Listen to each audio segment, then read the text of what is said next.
Bismillahirrahmanirrahim. Assalamualaikum warahmatullahi wabarakatuh.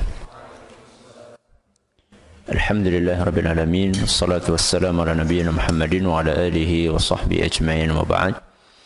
Alhamdulillah, pada sore yang berbahagia kali ini kita bisa melanjutkan kajian kita untuk membahas Zadut Talib fi Adabit Talab. Pada pertemuan yang lalu kita telah menyelesaikan Adabut Talibi fi nafsihi. Berapa poin? Berapa? Yang pertama, al-ikhlasu lillah. Yang kedua, al-amalu bil ilm. Tiga, at-taqwa wa khasyatullah. Empat, al-hirsu wa sabru. Lima,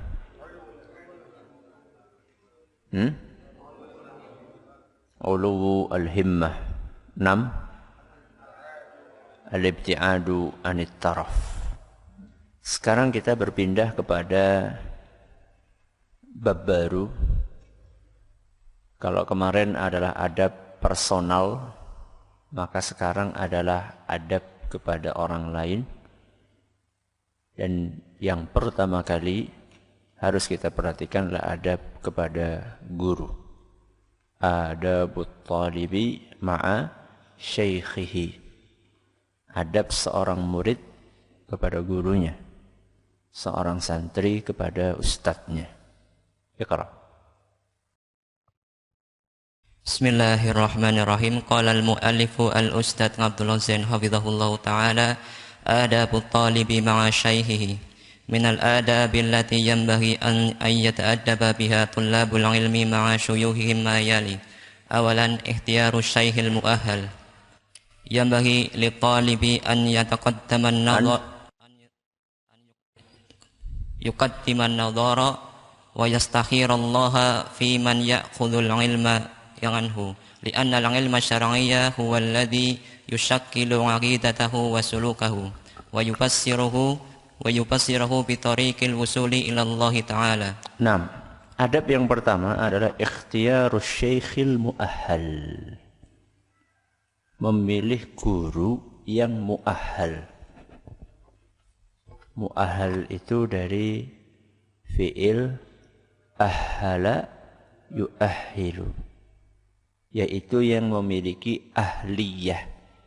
Ahliyah itu adalah kompetensi, alias memilih guru yang kompeten.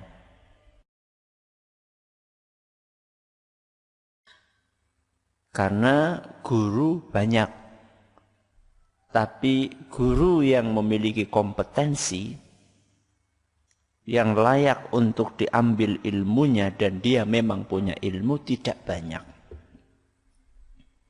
Maka harus bagi seorang calon santri untuk memilih siapa yang akan jadi gurunya nanti. Karena yang akan diambil dari guru itu adalah ilmu, dan ilmu ini yang akan membentuk akidah dia. Maka ini sesuatu yang sangat prinsipil. Akidah itu prinsip dalam kehidupan kita.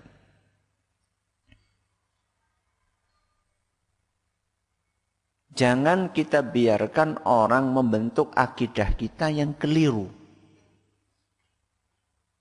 Maka memilih guru itu harus. Bahkan perlu untuk istikharah. Memohon petunjuk kepada Allah. Dalam hal ini memilih sekolah antum, memilih pondok, memilih menghadiri pengajian. Itu tidak senemunya dan tidak boleh ngasal. Li'anna al-ilma asy-syar'i huwa alladhi yushakkilu aqidatahu wa sulukahu. Karena ilmu syar'i itulah yang akan membentuk akidah seseorang dan perilakunya. Kalau dia salah milih guru, maka akan berpengaruh kepada akidahnya dan perilakunya. Maka banyak murid yang Atau rata-rata murid akan nyontoh gurunya. Kalau perilaku gurunya kurang baik, maka akan mengikut murid tersebut. Begitu pula kalau akidahnya kurang baik, muridnya pun akan seperti itu. Maka ini urgensinya memilih guru. Nah sekarang, ukurannya apa? Kita mau milih guru itu, mengetahui punya kompetensi atau tidak punya kompetensi, layak diambil ilmunya atau tidak, itu dilihat dari poin apa saja. Nah, فعليه أن ينظر من يكتسب حسن الأخلاق والآداب منه وليكن إن أمكن ممن كملت أهليته وتحققت شفقته وظهرت مروءته وعرفت عفته واشتهرت صيانته واشتهرت صيانته وكان أحسن تعليما وأجود تفهيما ولا يرغب الطالب في زيادة العلم مع نقص في ورع أو دين أو عدم خلق جميل. Nah, ini nasihat disampaikan oleh Imam Ibnu Jama'ah rahimahullah. Ana ambilkan dari kitab Tadhkiratis Sami' wal Mutakallim. Beliau mengatakan seperti ini. Fa'alaihi an yanzura man yaktasibu husnal akhlaqi wal adab minhu. 1. Kira-kira antum bisa enggak contoh adabnya? Kalau antum memilih guru, antum lihat, ini kira-kira guru ini layak enggak dicontoh adabnya? Cara bicaranya bagaimana, akhlaknya bagaimana?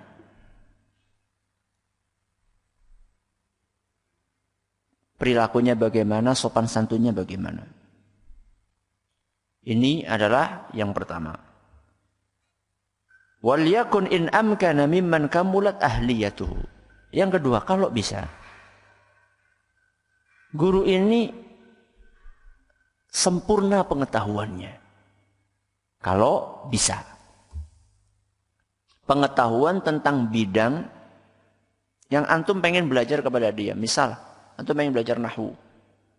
Guru ini kira-kira memang ahli banget di bidang itu atau tidak? Misal ada 2 guru, yang satu lebih ahli, yang satu biasa-biasa saja. Kalau bisa antum pilih yang paling ahli di bidang itu. Pengen belajar hadis, antum lihat kira-kira ini memang ahlinya di bidang itu atau tidak? Begitu seterusnya. Wa tahaqqaqat syafaqatuhu. Dan antum yakin ini guru memiliki kasih sayang. Memiliki kasih sayang kepada murid-muridnya. Telaten untuk ngajari murid-muridnya. Yang datang 1 orang pun tetap diajar. Wa zaharat muru'atuhu. Dan etikanya, muru'ah itu etikanya kelihatan. Cara dia menyambut muridnya, cara dia berbicara dengan orang lain, ya. Wa urifat iffatuhu. Dan kesuciannya sudah dikenal. Kesucian di sini maksudnya adalah tidak gampang minta-minta, ya. Kemudian juga orangnya itu sederhana kehidupannya, dalam arti tidak boros mengambil hal-hal yang haram. Ya. Dia pilih-pilih makanan yang dia makan halal atau tidak. Minumannya juga demikian. Dia menjaga betul sesuatu yang masuk ke perut dia. Punya iffah. Ya. Kemudian dalam bergaul dengan lawan jenis, dia menjaga atau tidak. Ataukah dia bebas dengan wanita-wanita non-mahram tanpa ada keperluan. Lain kalau ada keperluan mendesak, ya itu lain masalah. Tapi nggak ada keperluan bareng-bareng sama wanita-wanita yang non-mahram, ya itu namanya iffah. Washtaharat siyanatuhu. Washtaharat siyanatuhu. Mirip dengan ini. menjaga, sianah itu menjaga diri. Ya, menjaga diri dari yang haram, dari yang syubhat, dari yang makruh. Ya. Wa kana ahsana ta'lima. Dan kalau ngajar itu bagus. Ya. Bagusnya bagaimana? Wa ajwada tafhima, gampang memahamkan orang. Jadi kalau dia ngajar itu yang diajar faham. Targetnya bukan sekedar menyelesaikan kurikulum, tapi dia paham dengan apa yang disampaikan oleh gurunya tersebut. ولا يرغب الطالب في زيادة العلم ما نقص في ورع أو دين أو عدم خلق جميل.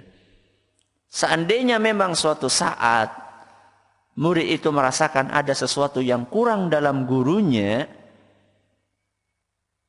maka bersabarlah, tetap ambil ilmu. Jadi itu tadi itu adalah potret ideal. Nah, seandainya antum nggak nemu potret ideal, ada kurang 1, 2, 3, ya jangan antum tinggalkan dengan alasan ana belum nemu guru yang apa?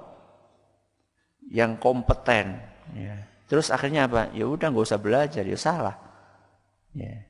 Ini tadi bicara tentang potret ideal. Nah sekarang antum itu ketika membaca ini, dalam waktu yang sama, selain antum nyari guru-guru yang kira-kira bisa diambil punya karakter tadi, dalam waktu yang sama antum juga kira-kira nanti kalau anak jadi guru punya karakter itu enggak? Sehingga kita saat ini, antum saat ini belajar bagaimana cara memilih guru dan belajar nanti persiap-siap jadi apa? Guru. Oh berarti kalau jadi guru itu harus bisa dicontoh akhlaknya, harus bisa ngajar, harus bisa memahamkan, harus sayang. Oh gitu ya. Berarti kalau nanti anak jadi guru harus siap-siap ini punya karakter itu. Ini yang disampaikan oleh Imam Ibnu Jama'ah. Nah. ففي صحيح مسلم عن محمد بن سير قال إن هذا العلم دين فانظروا عمن تأخذون دينكم. Nah, ini adalah kaidah yang disampaikan oleh Imam Ibnu Sirin, inna hadzal ilma dinun fanzuru amman ta'khuduna dinakum. Ilmu itu bagian dari agama. Maka lihat dari siapa kalian ambil agama kalian. Ini namanya selektif. Jadi kalau mau berguru yang selektif. Kalau antum ditanya loh, ente kok milih-milih guru? Ya iyalah. Makanan aja milih, masa guru enggak milih? Iya, kita harus milih. Jadi enggak ada yang salah dengan milih guru. Tapi milihnya itu harus ada ukurannya yang jelas gitu. Jangan milih-milih, ini cocok satu daerah sama anak. Atau ini cocok sama-sama satu suku. Ini cocok sama-sama satu hobi. Hobi apa? Futsal. Ya. Jadi milih guru itu bukan dari situnya. Ya, milih-milih di sini adalah milih karena ada yang ahli, ada yang tidak, ada yang berkompeten, ada yang tidak. Nah. Wal yahdhar minat taqyidi bil masyhurin wa tarkil akhdhi anil khamilin. Faqad adda al-Ghazali wa ghairuhu dzalika minal kibri. Minal kibri. على العلم وجعله عين الحماقة لأن الحكمة ضالة المؤمن يلتقطها حيث وجدها ويغتنمها حيث ظفر بها ويتقلد المنة لمن ساقها إليه فإنه يهرب من مخافة الجهل كما يهرب من الأسد والهارب من الأسد لا يأنف من دلالة من يدله على الخلاص كائنا من كان فإذا كان الخامل ممن ترجى بركته كان النفع به أعم والتحصيل من جهته أتم. Nah, beliau mengingatkan dengan satu adab, dan ini ternyata kita saksikan sekarang. Sekarang ada semacam kebiasaan atau fenomena, ada sebagian orang itu kalau mau hadir pengajian itu ustadznya terkenal enggak? Ustadznya terkenal enggak? Siapa sih ustadznya? Enggak pernah tuh lihat di TV. Nah. Ini sudah diingatkan sejak sekian abad yang lalu oleh Imam Ibnu Jama'ah. Apa kata beliau? Wal yahdhar minat taqyid bil masyhurin wa tarkil akhdhi anil khamilin. Waspada. Jangan sampai kita punya karakter hanya mau ngambil dari orang-orang yang terkenal. Lalu merasa enggan untuk ngambil ilmu dari orang yang tidak terkenal. Karena belum tentu yang terkenal itu lebih alim dibandingkan yang tidak terkenal. Apalagi zaman kita sekarang. Kalau mau terkenal, ya tinggal banyak-banyak di apakan? Di-upload. Upload aja banyak-banyak. Lama-lama apa? Terkenal. Padahal belum tentu yang di-upload itu bagus. Yeah. Banyak orang-orang yang ahli di bidangnya, tapi karena tidak ada yang mengupload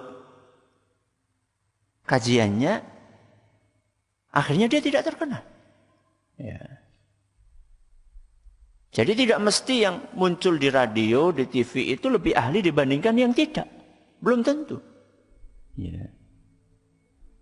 Bahkan kata beliau, kata Imam Ibnu Jamah, waqad adal Ghazali wa ghairuhu dzalika min al-kibri 'ala al-'ilmi wa ja'alahu 'ain al-hamaqah. Orang yang punya pola pikir seperti itu, enggak mau hadir kajian kecuali ustadz-ustadz yang terkenal. Yang sering nongol di TV, kalau enggak mau hadir. Ini kata Al-Ghazali rahimahullah dan yang ulama yang lainnya, ini termasuk kesombongan. Termasuk keangkuhan.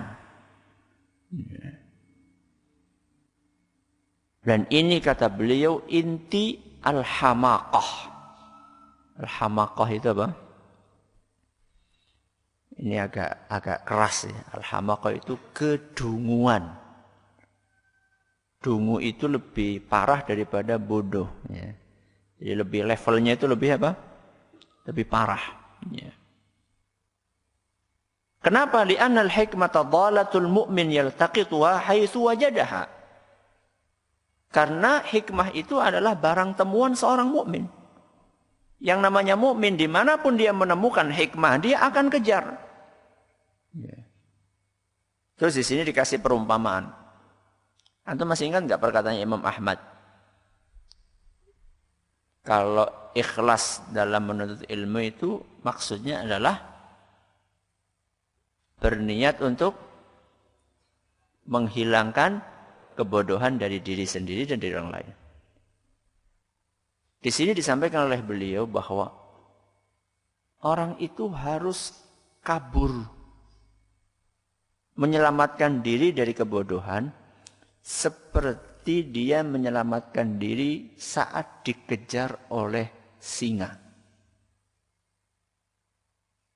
Itu perumpamannya seperti itu. Apa kata beliau? Fa innahu yahrubu min makhafatil jahli kama yahrubu minal asad.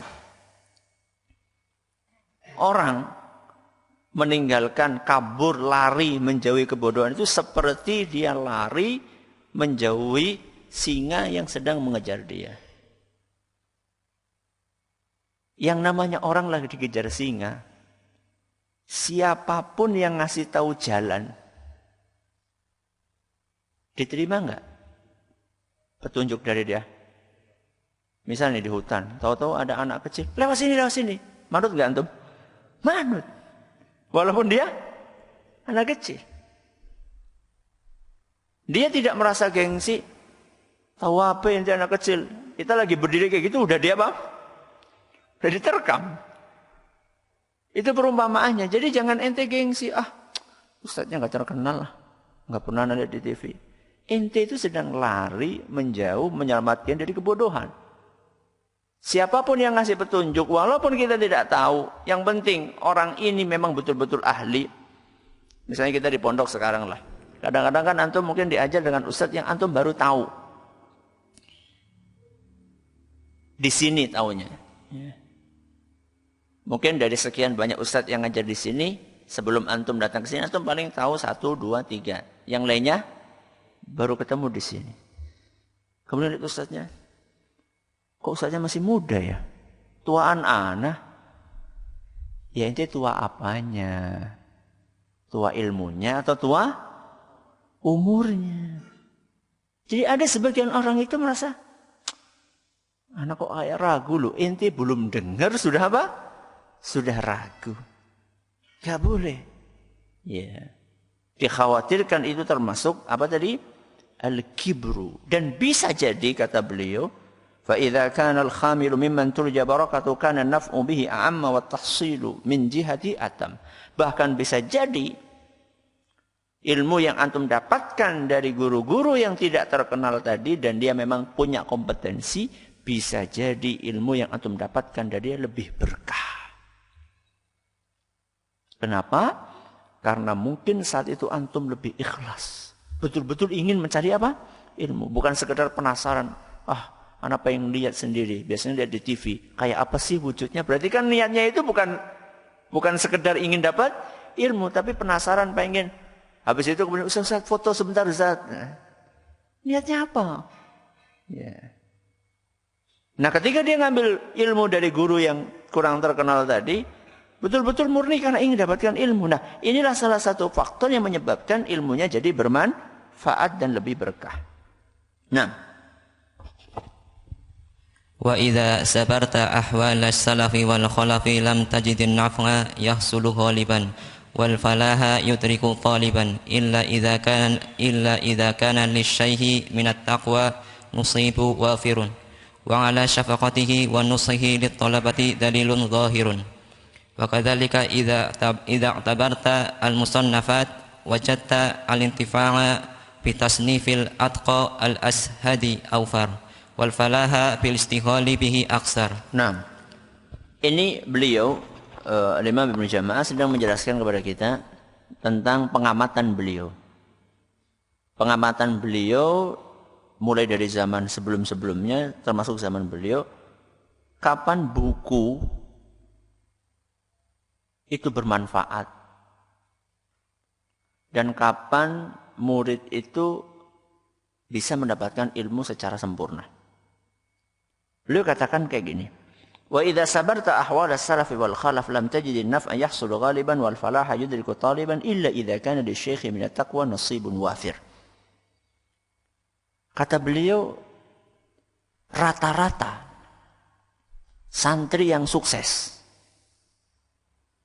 penuntut ilmu yang sukses itu ketika dia berguru dengan guru yang takwanya lebih tinggi. Makanya tadi di awal itu dilihat kebaikannya, iffahnya, kehormatannya, kesuciannya. Kalau dia diberi taufik oleh Allah berguru kepada guru yang lebih tinggi takwanya, biasanya ini akan menjadi santri yang sukses. Atau menemukan guru yang sayang kepada muridnya, telaten. Ya. Muridnya melanggar, ya maafkan, dinasihati melanggar, maafkan lagi, nasihati melanggar, nasihat terus gitu. Telaten. Ya. Itu biasanya muridnya akan jadi sukses. Beda dengan guru yang nggak sabaran. Ya, melanggar dikit udah nanti pulang sana, pergi. Cari guru yang lain. Biasanya ini kayak gini nggak awet. Ya, santri 10 tinggal berapa?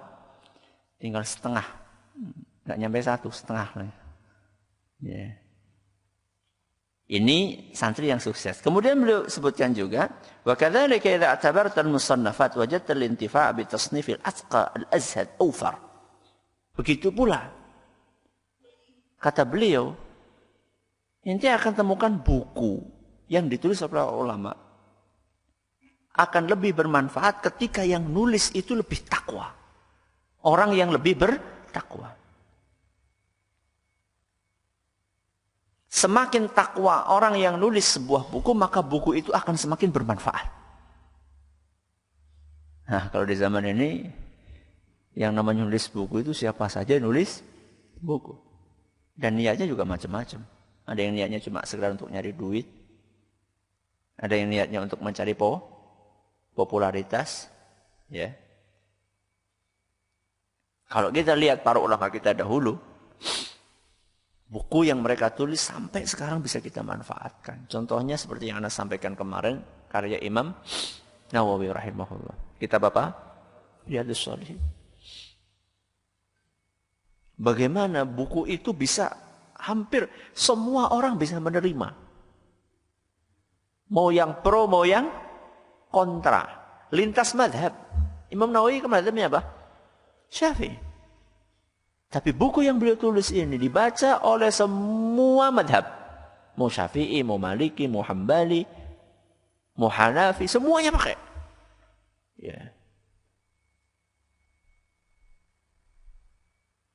Kitab namanya Muwatta. Apa? Muwatta. Siapa yang nulis? Imam Malik rahimahullah. Beliau ketika nulis kitab Muwatta ini, ada sebagian orang tanya, Kathural Muwatta'at. Wahai Imam, antum ngapain nulis Muwatta? Muwatta sudah banyak. Maksudnya, buku dengan judul Muwatta itu sudah banyak. Si A nulis buku judulnya apa? Muwatta. Si B nulis buku judulnya Muwatta. Si C nulis buku Muwatta. Sudah banyak buku judulnya Muwatta. Ente ngapain nulis buku lagi judulnya Muwatta? Apa jawaban beliau? Maka lillahi yabqa. Sesuatu yang dikerjakan karena Allah akan langgeng. Sesuatu yang dikerjakan karena Allah akan langgeng. Saya nulis Muwatta ini tidak ada tujuan lain. Saya tidak ingin bersaing dengan buku-buku yang sudah ada. Saya juga tidak mencari popularitas dari buku ini. Saya pengen punya amal jariah meninggalkan ilmu lillahi ta'ala. Dan ternyata di zaman ini kalau dengar buku Muwatta langsung yang teringat namanya siapa? Imam Malik. Oh berarti yang lain gak ikhlas? Bukan. Belum tentu juga. Tapi ini menggambarkan kepada kita bahwa ketika kita nulis sesuatu lillah atau tidak. Ketika pasang status, lillah apa enggak? Ketika share artikel, lillah apa enggak? Kalau lillah, walaupun enggak ada yang nge-like, no problem. Ada sebagian orang kan nyarinya like. Ya Allah, enggak ada yang like ya, sedih anak. Enggak ada yang kasih jempol, enggak ada yang subscribe. Ya. Yang dicari apa? Ya. Kalau lillah, Allah yang akan mengabadikan itu. Ya. Nah, waliyajtahid ala an yakuna syaihu mimman lahu ala al-ulumi syari'ati tamamal iqla' walahu tamamal ittila' tamamal al-ittila' walahu ma'a man yuwassiku bihi min masyayikhi asrihi kasrati bahsin wa tul walahu ma'aman yusaku bihi walahu ma'aman yusaku bihi min masyayikhi asrihi kasrati bahsin wa tul ijtima'in ala la mimman akhadha an butunil awraqi wa lam ya'rif bi suhbat wa lam yu'raf bi suhbatil masyayikhil khuzzaq. Qala al-Imam Syafi'i rahimahullah man tafaqqaha min butunil qudubi duy'al ahkam doy'al ahkam wa kana ba'duhum yaqul min a'dhamil baliyati tashakhus tasayyukhus sahifah tasayyukhus sahifah ay alladhina ta'allamu minas suhuf. Naam. Kemudian beliau menutup Al-Imam Ibnu Jama'ah nasihatnya waliyastahid ala an yakuna asy-syaikhu mimman lahu 'ala al-ulumi syar'iyyati tamamal ittila'.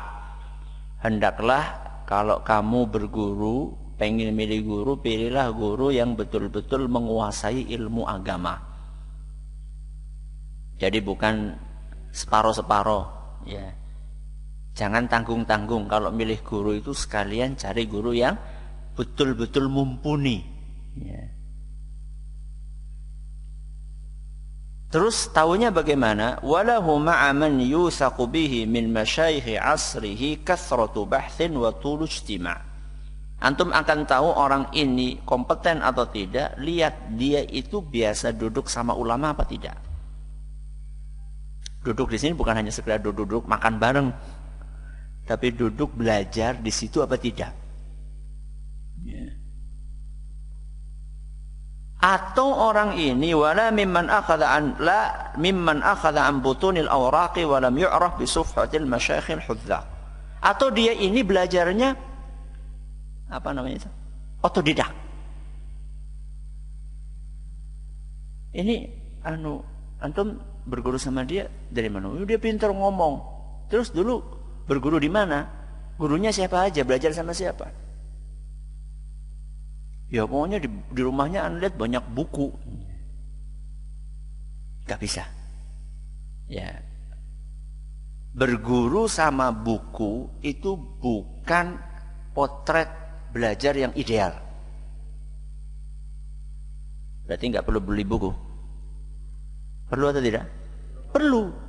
Tapi belajarlah dengan guru.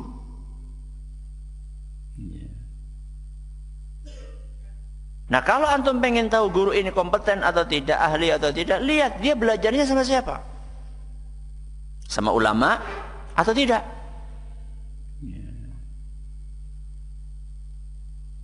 Di zaman ini kita itu merasakan fanatisme itu luar biasa dahsyat untuk membuat akal sehat orang itu tertutup. Ada sebagian orang sekolahnya itu satu paham dengan anak. Ya udah ini yang lebih ahli. Itu walaupun belajar lama sama ulama enggak satu paham. Fanatisme yang luar biasa dahsyat di zaman ini. Ya. Bagaimana orang yang memang punya kompetensi belajar kepada ulama ditinggalkan dengan alasan yang dipaksa-paksa, dengan alasan yang dibuat-buat. Cuma karena wah ini enggak sesuai dengan gaya ana. Ya. Walaupun istilah mereka itu manhaj. Sebenarnya bukan manhaj, itu gaya dia gitu loh. Wah ini enggak sesuai dengan manhaj ana. Itu bukan manhaj, itu gaya dia gitu loh. Gaya dia berdakwah, gaya dia berbicara, gaya dia berinteraksi. Dengan alasan-alasan itu tinggalkan orang-orang yang memang punya kompetensi di bidang ilmu syar'i. Ya. Kemudian di sini ditutup dengan perkataan Imam Syafi'i, "Man tafaqqaha min butunil kutubi dhayya'al ahkam."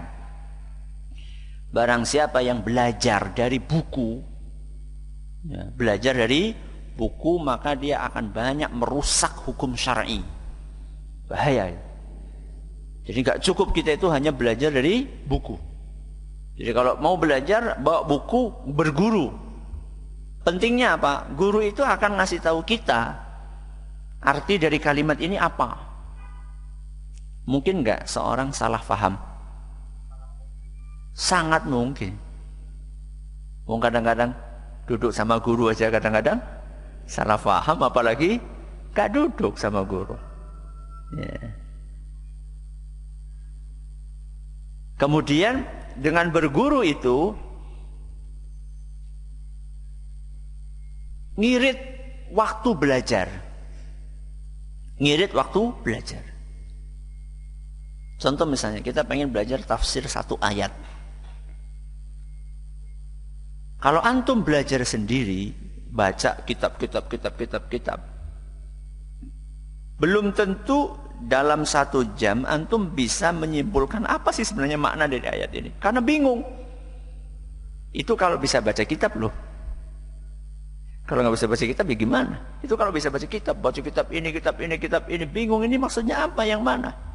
Tapi ketika antum berguru dengan seorang guru yang memang punya keahlian di bidang tersebut, guru itu dia baca kitab ini, disimpulkan set, ini loh kesimpulannya. Jadi antum itu dapat apa? Matengane. Dapat sudah mateng. Jadi kayak antum makan nasi goreng. Ya. Antum tuh nggak pusing ini bumbunya ini. Tahu-tahu sudah apa? Jadi. Gitu. Jadi kalau berguru itu ngirit waktu betul. Tentunya guru yang kompeten ya. Jadi antum jangan pikir pengajian tafsir kok cuma 40 menit. Itu menyiapkannya bisa berjam-jam. Ya. Bisa sebelum ngajar itu bisa baca sekian belas kitab gitu loh. Setelah sekian belas kitab itu kemudian disimpulkan, ini loh intinya, silahkan tinggal dinikmati saja. Itu untungnya kalau berguru. Untungnya juga kalau berguru, itu kita jadi gak gampang besar kepala. Gak gampang besar kepala. Karena ketika kita berguru, kita akan melihat, oh ternyata guru ini ilmunya luas banget. Anak ilmunya ternyata dikit banget. Akhirnya gak besar kepala. Beda dengan orang yang gurunya buku. Dia baca satu buku, dia udah merasa, wah hebat anak nyelesain satu kitab ini. Orang lain gak tahu apa-apa, anak nih punya. Antum silakan datang ke rumah anak tuh. Di rumah anak ada satu rak penuh kitab. Padahal yang dibacanya cuma berapa. Dia nggak tahu kalau gurunya itu bukan cuma satu rak bukunya. Bukunya berak-rak. Ya. Nggak gampang besar kepala. Untungnya juga kalau ngambil ilmu dengan guru, kita bisa belajar adab. Ya, kan kemarin sudah kita ceritakan. Majelisnya siapa? Imam Ahmad. Sekian ribu yang hadir, sisanya yang nulis cuma sekian ratus, sisanya belajar adab. Kita itu suka malu.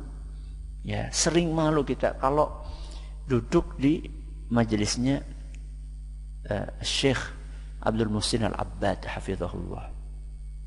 Salah satu ulama kibar, ulama senior yang tersisa saat ini di Masjid Nabawi di Madinah. Itu berapa kali beliau itu setelah selesai pengajian ditanya, Syekh apa hukumnya ini? Jawabannya wallahu a'lam la adri, wallahu a'lam la adri, wallahu a'lam la adri. Coba ketika kita ngelihat sekali sebesar itu ulama ditanya di depan umum, muridnya ribuan di Masjid Nabawi. Santai dengan mengatakan apa? La adri, selesai. Kita jadi merasa kalau beliau aja nggak gengsi bicara mengucapkan la adri, masa anak kita yang nggak ada apa-apanya gengsi untuk ngomong la adri? Gak tahu. Belum lagi ketika misalnya beliau menyampaikan sesuatu kemudian beliau tersentuh di situ menangis, itu banyak sekali pelajaran-pelajaran akhlak, zuhud yang bisa kita ambil. Ya. Lihat cara beliau berpakaian, lihat cara beliau berjalan, lihat beliau pakai sandal yang masya Allah ya. Sangat sederhana. Ya. Mungkin kalau level sandal yang beliau pakai ya, levelnya kalau di Indonesia ya, itu kayak level ban itu loh, apa namanya? Sandal ban apa? Bandol itu loh. Kira-kira seperti itu levelnya. Sederhana sekali. Kita kan jadi malu gitu loh. Jadi merasa ya Allah, anak ini terlalu. Itu pentingnya berguru dengan ngaji dengan apa? Dengan guru. Banyak sekali sisi positif belajar ilmu dari guru, bukan dari buku. Wa kana ba'dhum yaqul min a'dhamil baliyah tashayyukhu aw tashyikhus sahifah. Termasuk musibah terbesar adalah menjadikan buku sebagai syekh. Ya. Gurunya apa? Buku. Nah, Ini adab yang pertama, ikhtiyarus syekhil mu'ahhal. Kita pindah adab yang kedua. Saniyan at-tawqiru wal ihtiramu lisyaikhi duna ghuluwin wa itra'in.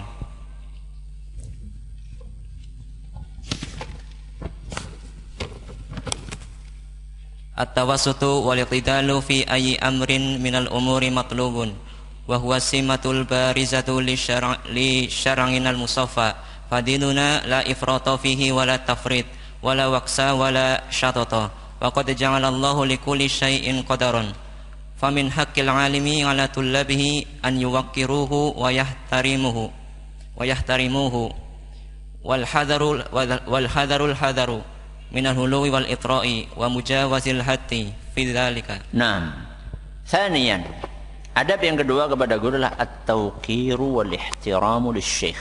Apa? Menghormati. Bahasa Jawanya apa? Ngajeni. Apa? Ngajeni, menghormati. Menghormati guru duna ghuluwin wa itra, tanpa berlebihan.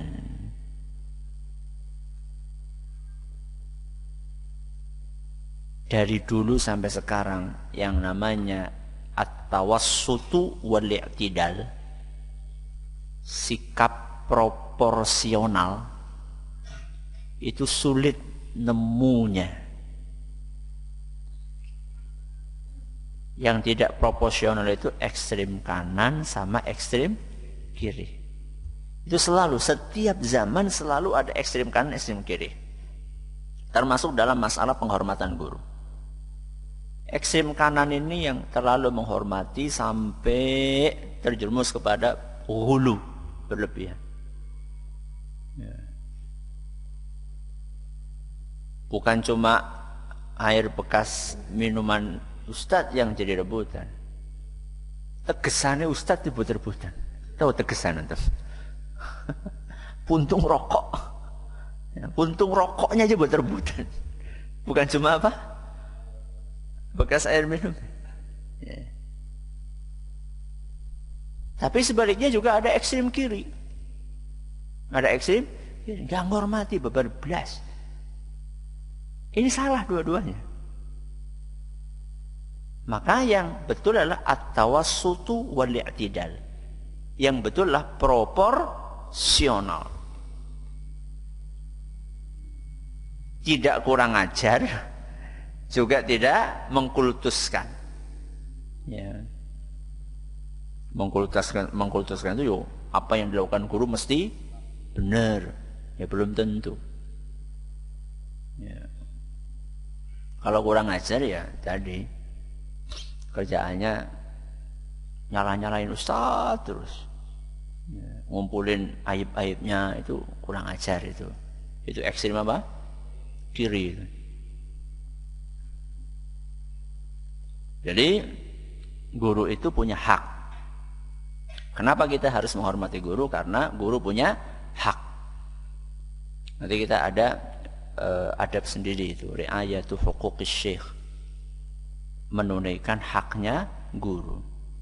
Nah, kita pengen ngelihat praktek para ulama kita dalam menghormati gurunya. Potretnya seperti apa sih? Kita kan juga agak khawatir jangan-jangan kita terperosok juga kepada Eki dan Eka tadi itu, ekstrem kiri sama ekstrem kanan tadi. Kita juga khawatir kan. Nah, kita pengen lihat kayak apa sih para ulama dulu, kita nyontoin kepada kita aplikasi menghormati guru seperti apa, sehingga kita bisa ngukur kita ini sudah hormat kepada guru atau belum, atau hormat kita kepada guru salah apa enggak gitu loh. Mari kita lihat praktek para ulama mulai dari zaman sahabat Nabi SAW. Sengaja anak urutkan dari zaman sahabat, tabi'in dan seterusnya.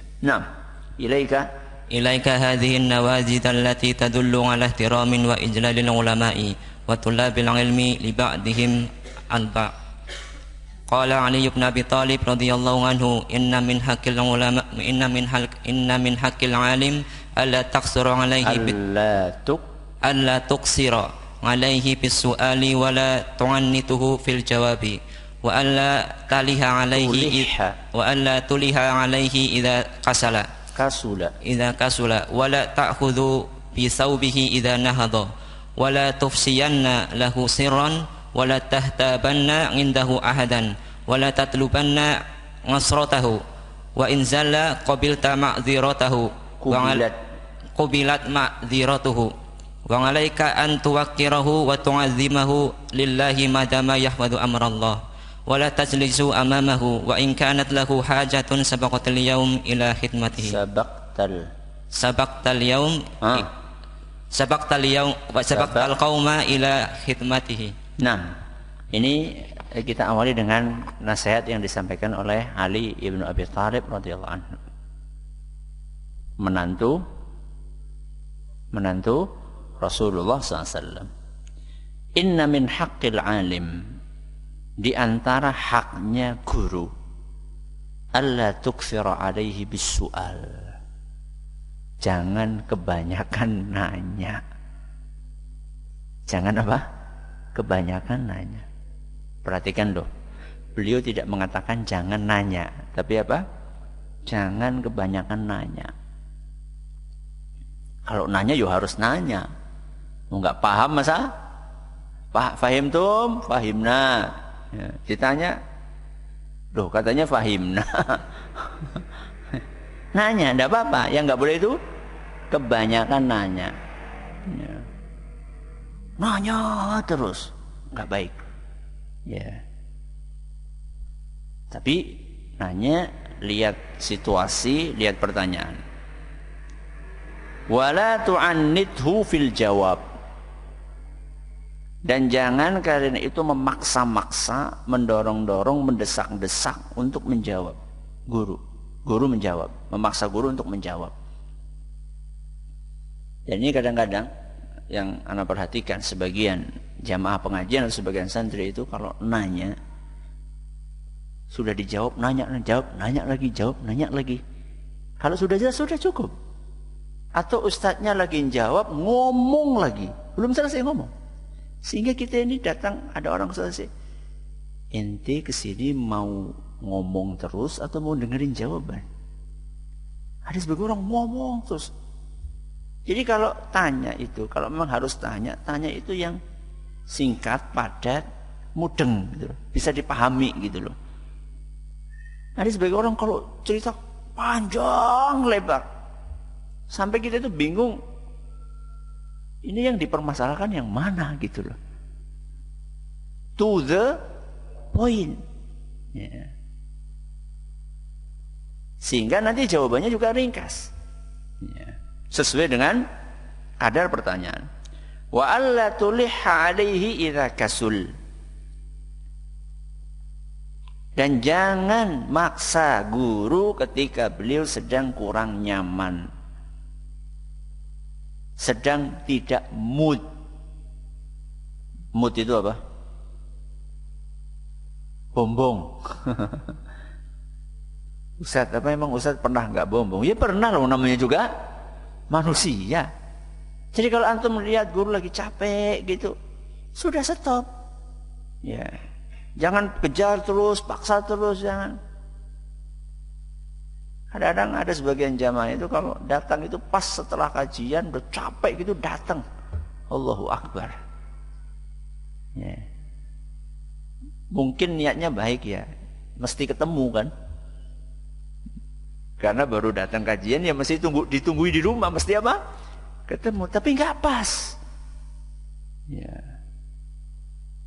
Contoh misalnya kajian jam 9 sampai apa? Sampai duhur. Impiannya begitu pulang langsung istirahat. Karena jangan ngelihat jam ngajarnya, paling 1,5 jam ngajarnya. Tapi kan persiapannya dari kapan?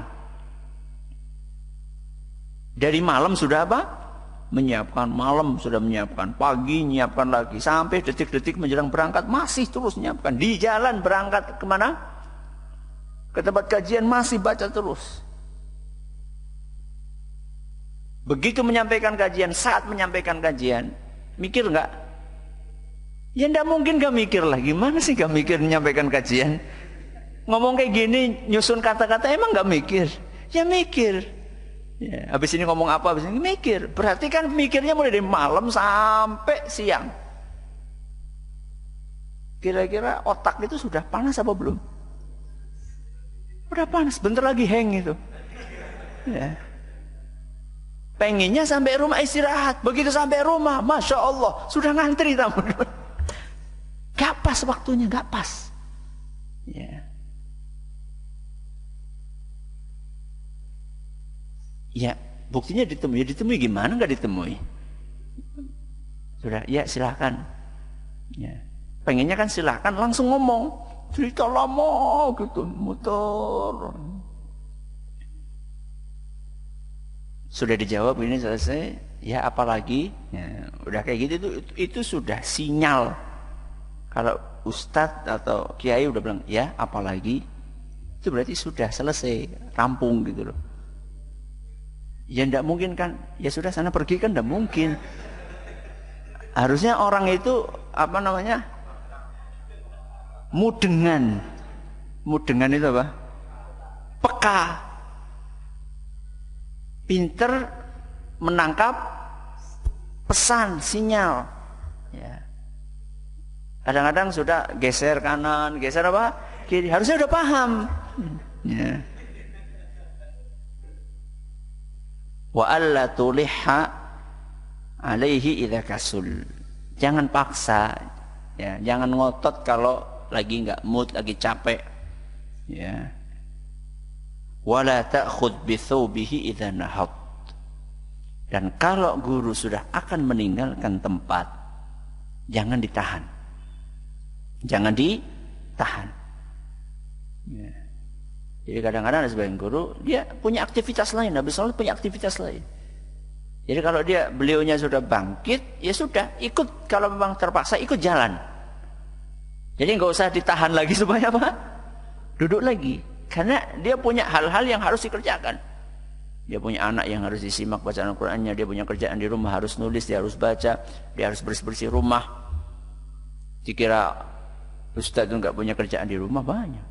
Ngepel rumah, bersih-bersih kamar mandi, bantu ngelipetin baju, bantu jemur. Emang nggak ada kerjaan? Itu kerjaan juga, itu banyak di rumah.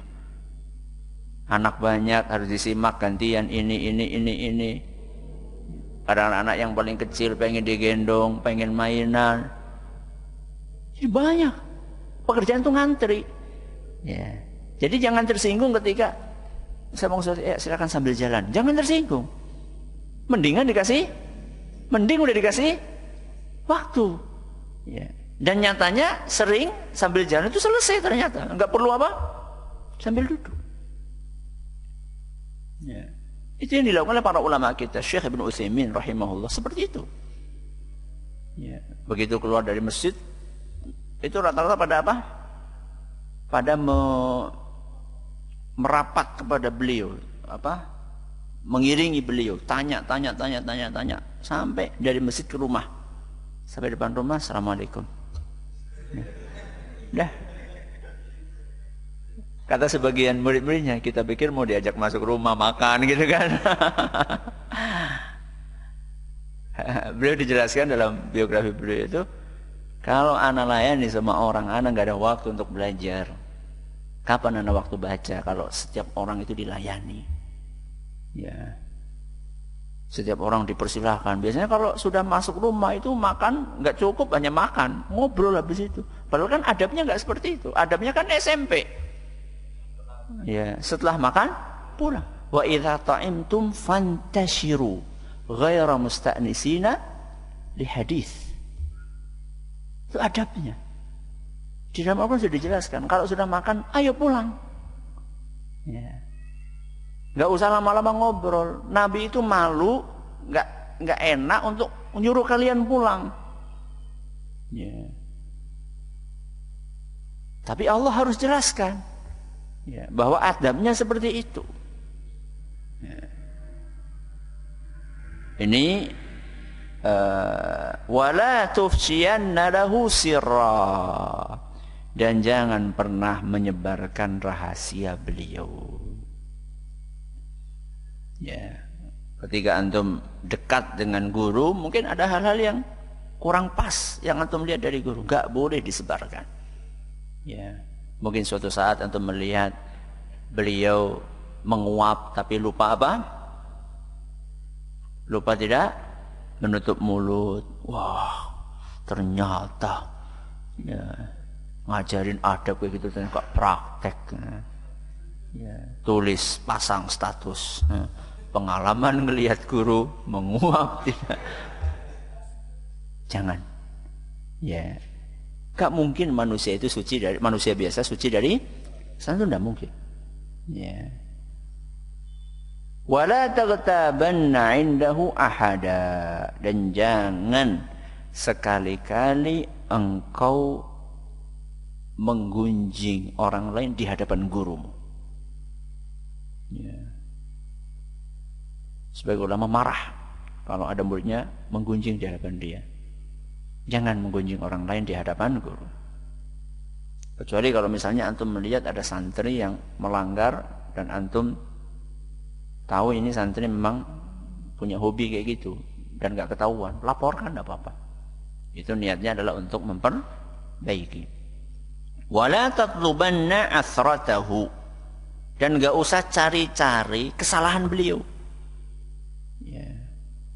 Ya kayak tadi yang hobinya ngumpulin apa? Kesalahan-kesalahan ustadz-ustadz itu, kemudian dipasang di satu web khusus untuk itu. Ada web isinya khusus untuk untuk ngumpulin aib-aib kesalahan-kesalahan ustadz. Ya. Gak barakah ilmunya. Na'udzubillahi min dzalik. Wa in zalla qubilat au qabilta au qubilat ma'dziratuhu. Kalau sampai beliau keliru melakukan kesalahan, maka kasih uzur. Kasih apa? Uzur. Uzur itu apa? Maafkan, toleransi. Ya, ini keliru. Antara kesalahannya dengan jasanya lebih banyak apa? Jasanya lebih banyak benernya. Wa 'alaika an tuwaqqirahu wa tu'azzimahu lillahi ma dama yahfazu amrullah. Wajib hendaklah engkau menghormati gurumu karena Allah. Menghormati karena Allah. Kenapa? Karena Allah nyuruh menghormati orang yang berilmu. Para malaikat juga menghormati orang yang berilmu. Ya. Maka hormati gurumu karena Allah selama dia menjaga, mengamalkan perintah Allah. Jadi kalau guru itu istiqomah, menjalankan ibadah kepada Allah dengan baik, akidahnya lurus, ada kesalahan 1, 2, 3 masih manusiawi wajar, maka tetap hormati dia karena Allah. Wala tajlis amamahu. Apa maksudnya ini? Wala tajlis amamahu. Jangan duduk di depannya. Itu sekarang duduk di depan semua. Ya, mungkin maksudnya adalah jangan saru. Saru itu bahasa Indonesia apa?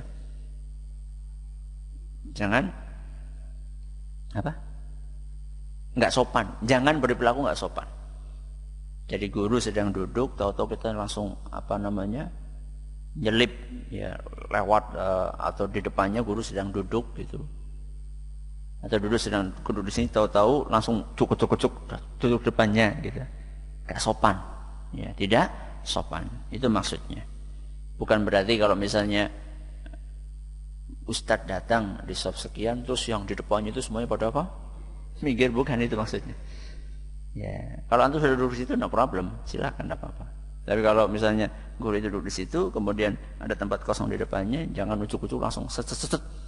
Ya, jangan contoh anak kecil. Ya, jangan contoh anak kecil. Jangan lihat anjas kayak gitu Ustaz. Ya.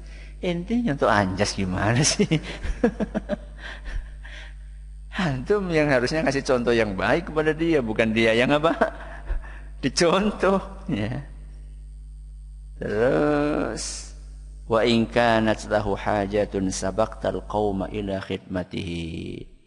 Seandainya guru itu punya keperluan, milah yang terdepan dalam berkhidmat kepada beliau. Sabaqtal qauma. Jadilah yang paling apa? Pertama. Antum melihat Ustaz butuh apa? Sedang ngapain?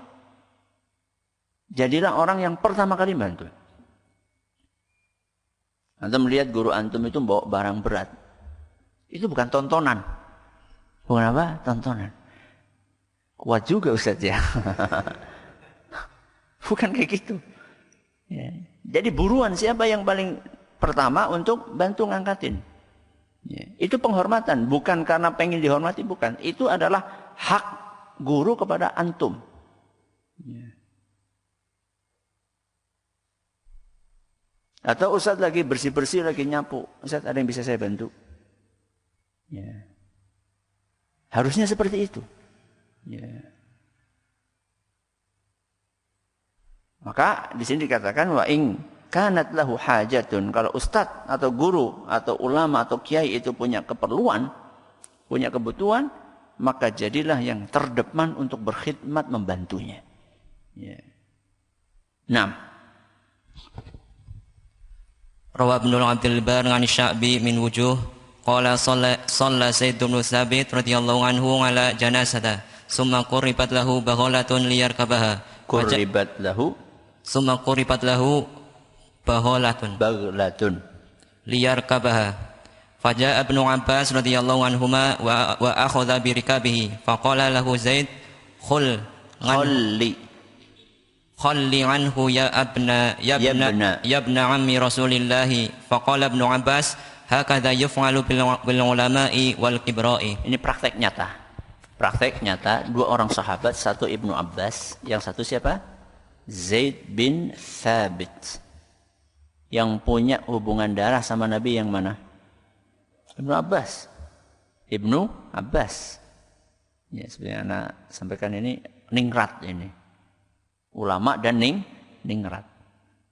Suatu hari shalla Zaid bin Thabit radhiyallahu anhu ala jenazah. Suatu hari Zaid bin Thabit itu nyolati jenazah. Setelah saya sholat jenazah, qurribat lahu baghlatun liyarkabaha. Selesai sholat jenazah, kemudian didatangkan baghlah. Baghlah itu bighal. Apa bighal? Blasteran kuda dengan keledai. Kuda dikawinkan dengan keledai, lahir namanya bighal. Enggak pendek banget kayak keledai, enggak tinggi banget kayak kuda. Kendaraan tunggangannya Zaid bin Thabit. Faja'a Ibnu Abbasin radhiyallahu anhuma wa akhadha birikabihi. Maka buru-buru Ibnu Abbas datang nuntun. Apanya? Bighalnya Zaid bin Thabit. Jadi tuntun. Ya. Kalau sekarang mungkin bukain pintu mobil. Kira-kira seperti itu. Mirip-mirip gitulah. Ya. Intinya memudahkan guru untuk mengendarai tunggangannya. Kira-kira seperti itu. Ya. Maka begitu melihat apa yang dilakukan oleh Ibnu Abbas radhiyallahu anhuma, apa kata Zaid? Khalli anhu ya ibna ammi Rasulillah. Biarin aja. Wahai anak paman Rasulullah SAW. Jadi Zaid nggak suka, merasa nggak enak digituin gitu loh. Merasa nggak enak di khidmah sama siapa? Sama Ibnu Abbas, ningrat, ulama. Ya. Ya sudah ningrat ulama pula. Jadi beliau merasa nggak enak gitu loh. Khalli, biarin aja. Wahai anak paman Rasul SAW. Maka apa jawaban Ibnu Abbas? Hakadha yuf'alu bil ulama'i wal kubara. Hakadha yuf'alu bil ulama'i wal kubara. Beginilah sikap yang harusnya dilakukan kepada ulama dan orang-orang besar. Besar di sini bukan besar badan, tapi besar ilmunya, besar kedudukannya, besar kehormatannya. Begini kami diajarin untuk menghormati ulama. Jadi bukan sesuatu yang aib, bukan sesuatu yang bentuk kultus ketika Antum bawain sandal, itu bukan kultus itu. Antum bawain buku, itu bukan kultus. Bawain buku guru, itu bukan kultus. Itu bentuk penghormatan. Ya. Yang parah itu, sandalnya Ustadz hilang. Aduh, Masya Allah. Yo kebangetan ya, yang dipilih sandalnya apa? Ustadz ya. Anak nggak tahu, berarti kalau nggak tahu boleh gitu. Ya tetap nggak boleh. Ya. Kadang-kadang kita mengeluhkan ya, kadang-kadang kita mengeluhkan. Kalau pengajian itu kan orang kan yang hadir banyak gitu. Karena nggak ada tempat khusus sandalnya, taruh di situ. Begitu keluar, Masya Allah, sandal satu di sana, satu di sini. Yang keinjek-injek, yang kotor. Ya. Harusnya kayak gitu itu, panitia memperhatikan. Panitia kajian itu memperhatikan. Ya. Itu bentuk dari penghormatan kepada guru. Ya. Dan itu enggak butuh sesuatu yang berat gitu. Cuma sekedar memperhatikan, oh sandalnya dibawain. Nanti kalau dibawain jangan dibawa pulang ke rumah. Gitu. Pernah ada orang kayak gitu, Ustadz ngisi kajian. Habis itu kemudian panitianya ada yang inisiatif bawa sandal, masukin plastik, kemudian saya kasih, sandalnya mana?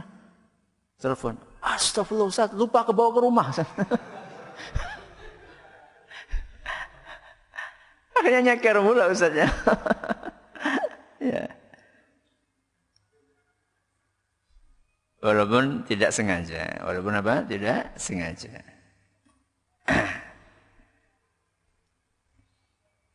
Masih banyak ini. Kita sukan sampai di sini. Ya, masih banyak sebenarnya kisah-kisah penghormatan seorang murid kepada gurunya. Karena waktu terbatas, Anda juga mengisi di Purwokerto. Mudah-mudahan yang sedikit ini bermanfaat. Kita lanjutkan. Kalau besok libur. Anda ada cara Cilacap. Besoknya hari Ahad libur juga. Berarti libur 2 hari. Kita masuk lagi insya Allah hari Senin. Bi'idnillahi azza wa jalla. Terus besok daurah juga libur. Ya, daurah pagi juga libur kecuali santri baru. Santri baru ospek tetap jalan, nanti diisi dengan tahsin. Ya, diisi dengan tahsin. Kalau santri kelas 2, kelas 3 libur. Ngapain Ustadz libur? Ya ini, di murajaah. Ya, apa yang sudah belajar di murajaah. Atau kalau mau bikin acara silahkan. Ya, sama lah acara di pondok kan ya bersih-bersih lah. Apalagi kalau bukan bersih-bersih, silahkan diatur. Wallahu ta'ala a'la wa alam. Naktafi bihadzal qadar. Subhanakallahumma wa bihamdika asyhadu an la ilaha illa anta astaghfiruka wa atubu ilaik. Assalamualaikum warahmatullahi wabarakatuh.